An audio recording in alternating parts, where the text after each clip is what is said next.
শুভ সকাল আমার প্রিয় পরিবার। তো তোমরা সবাই কেমন আছো? আশা করি সবাই ভালো আছো, সুস্থ আছো। আমরাও ভালো আছি। প্রতিদিনের মতো আরেকটা ব্লগ নিয়ে এসে হাজির হয়ে গেলাম। এই তো ঘুম থেকে উঠে সবার প্রথমে প্রাকৃতিক দৃশ্যটা দেখতে কার না ভালো লাগে, তাই না? তারপরে আমার মিনি গার্ডেনে চলো। দেখতে দেখতে আমার হাতের সেবা যত্নে গাছগুলো অনেক বড় বড় হয়ে গেল। আর এই যে এই বেগুন গাছটা, এই তো সবে নিয়ে এলাম। বৈশাখের গাছটা পাতাগুলো কিন্তু খাওয়া হয়ে গেছে। সব থেকে মজার বিষয় এই লঙ্কা গাছটা, 4টা ডাল হয়েছে, কিন্তু ডালের প্রতিটা কোনায় কোনায় লঙ্কা যেন ঝুঁকে ঝুঁকে পড়ছে। সত্যি দেখতেও অবাক লাগছে আর ভাবতেও অবাক লাগছে। এই টবেও এরকম ফলন হয়? এই ব্যালকনিতে 3 তলার উপরে চাষ করেও এত ফলন দেয়? যাই হোক, তরকারির মধ্যে রান্না করতে পারবো কি না, যখন ইচ্ছা একটা করে খেতে পারবো। তারপরে তোমরা সবাই কমেন্ট করে বলেছিলে আগের শাকগুলো খাওয়া হয়ে গেছে, ওইখানে আবার বীজ ছড়িয়ে দাও।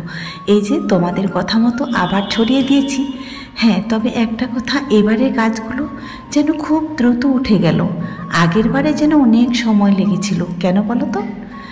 তারপরে সকাল সকাল ঘুম থেকে উঠে তো আমি নিজেই সারপ্রাইজ হয়ে গেলাম।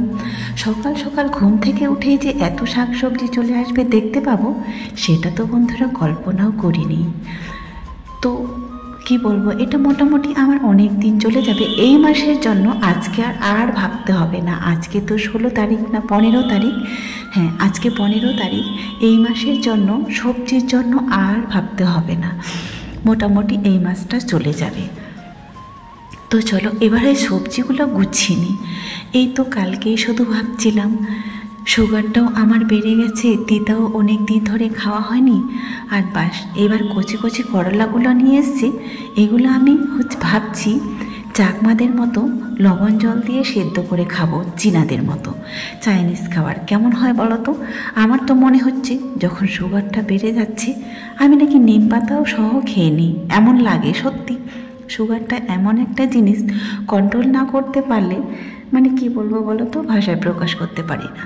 যখন একটু টেনশনটা বেড়ে যায় তখন কিন্তু সুগারটাও বেড়ে যায়, কেন জানি না। তো চলো করলাগুলো ভাবছি রান্না করব না, এবার কাঁচা করে সেদ্ধ করেই খাবো, 2 কিংবা 1টা করে। অনেক আগে আমাকে একজন বলে দিয়েছিল চিকচিকায় করে বেঁধে রাখলে আর 2-1টা ফুটো করে দিলে সবজি বেশ কিছুদিন মোটামুটি থেকে যায়।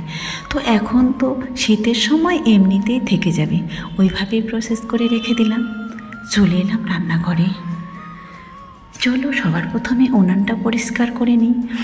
যখনই সকাল হয় 5টার সময় লাফ দিয়ে উঠে যাই, কারণ সারাদিনে আমাকে সব কিছু মেনটেন করতে হবে। এদিকে টিউশনি, বাচ্চাদের রান্না বান্না, তারপরে খাওয়া দাওয়া, সময় মতো ওদেরকে স্কুলে পাঠানো, এই সমস্ত চিন্তা নিয়ে ঘুমাই।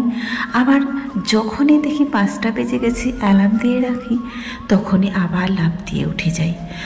তো চলে এলাম এবার রান্নায়। আজকে যাই হোক শাকসবজি খাওয়া যাবে অনেক দিন পর। একটা হচ্ছে বাঁধাকপির ঘন্ট করব, আর কুঁদরি ভাজা, আর এই যে কি বলে এটাকে, শীতল শুটকি। যবে থেকে এগুলো বানিয়েছি, রিয়া তো আগে খায়নি, একবার খাওয়ার পরে এখন বলে রোজ মা একটু করে করো। আমি ভাবছি অনেক দিন পর পর খাওয়া হবে, কিন্তু না, ওরা যে লোভ পেয়েছে রোজ বলে, শেষ হয়ে গেলেও বলে বিকেলের দিকে আরও একটু করে দিতে। আমি তখন বলি না, এগুলো এতবার খাওয়া যায় না। তো চলো চলে এসেছি খেতে। কালকের হচ্ছে পাট শাকটা একটু ছিল, সেটা সকালে গরম করলাম। আমি ভাবলাম নষ্ট করবো না, শাকটা খেয়ে নিলাম আমি, ওদেরকে অবশ্য বাসিয়ে দেইনি। চলো তারপরে হচ্ছে আমার তো সময় হয়ে গেছে, বের হতে হবে, তাই না? রিয়া দেখছি বিছানা টিছানা সব কিছু মনে হয় গুছাচ্ছি। ওদের ধারণ করা ভিডিওগুলো যখন আমি ভয়েস দিই তখন দেখতে পাই। না সরি, আজকে হচ্ছে ও আমাকে সকালেই বলেছিল মা আজকে আমি পুরো ঘর দর পরিষ্কার করে ক্লিন করব, মুছবো। বেশ 2টা দিন মোছা হয়নি, সময় পাইনি। আর উপরে যে ঝুল জমে গেছিলো সেটা তোমাদেরকে বলেছিলাম, তো সেটাই আজকে সম্ভবত করছে। হ্যাঁ, এটাই করছি।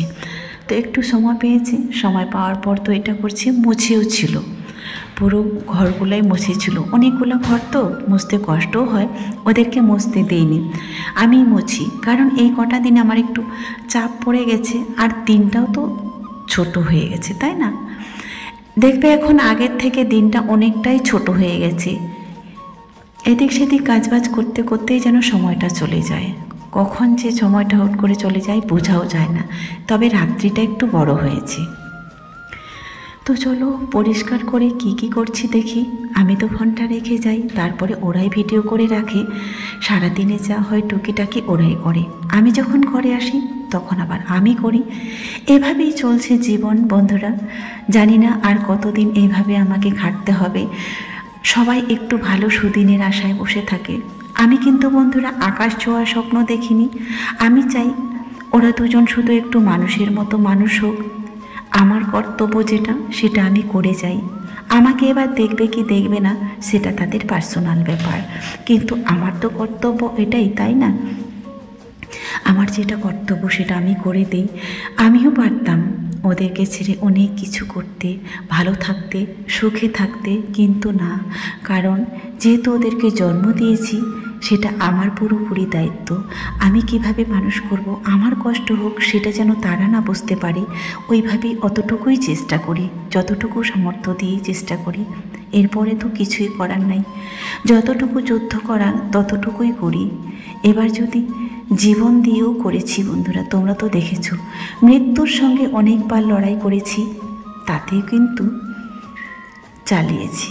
হ্যাঁ, এমনও পরিস্থিতি হয়েছে তোমাদের কাছে হাত পাততে হয়েছে, হাত পেতেছি, তবুও কিন্তু কখনোই ওদেরকে বলিনি যে তোমাদের মতো করে তোমরা চলে যাও, ভালো হও, ভালো থাকো, মানুষ হও। কিন্তু না, এটাও দেখেছি একটা রাত্রি যদি আমার পাশে ওরা না থাকে, আমি যদি না থাকি, ওদের যেন রাত্রিটাও অন্ধকার, দিনেও অন্ধকার। হ্যাঁ ঠিক, আমি এটাই দেখেছি। মা ছাড়া তারাও এক মুহূর্তও থাকতে পারে না। জানি না পরবর্তীকালে ওরা কতটা পরিবর্তন হবে আর কতটা চেঞ্জ হবে। বর্তমান যেটা দেখতে পাচ্ছি, আমাকে ছাড়া তারা পুরোই অন্ধকার। আমি যখন বাড়িতে আসি তখন দেখছি ও সব কিছু পরিষ্কার করে রেখেছে। ঘর পুরো মানে 2টা ঘরেই, ডাইনিং, বেলকনি দুটো, সব কিছু পুরো ক্লিন করে পরিষ্কার করে রেখে দিয়েছি। হ্যাঁ, আসলে পড়ার চাপ তো, সেই জন্য অত কাজ করেও না। আমিও বলিনি, চাপও দিইনি, আর আমিও বলিনি থাক, আমার যখন সময় হবে তখন আমি এসে করে নেব, হয়তো রাতেই করব, তো কি হয়েছে, তাই না? তো এই যে আমি যখন সকালে উঠে ঝাড়ু দিয়ে দিই তখন কিন্তু ওই খাটের তলাটা ভেতরে ঢুকতে পারি না বন্ধুরা। কাছ থেকে ঝাড়ু দিয়ে যতটাই পাই ততটাই নিয়ে আসি। আর ও আজকে কি করেছে, একদম ভেতর থেকে ঢুকে নিয়ে এসছে। আমি কিন্তু খাটের তলাটাই বিশেষ করে ঢুকতে পারি না।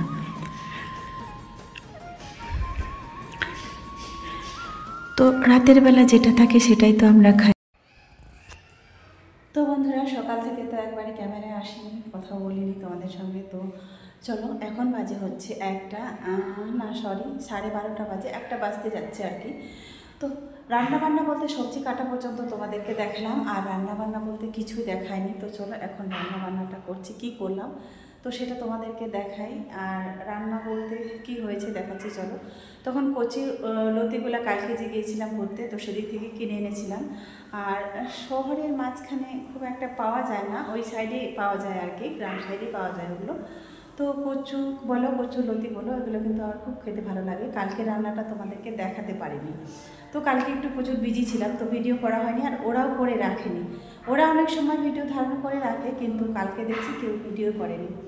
তো আর কি বলবো, কালকে রান্না করেছিলাম হচ্ছে কচু, হচ্ছে মাথা দিয়ে, ওই কালো কচুটা খেতে কিন্তু ভীষণ ভালো লাগে। আর একটা লতিও করেছিলাম। তো চলো এবার রান্না কী করেছি আজকে সেটাও দেখিয়ে দিচ্ছি।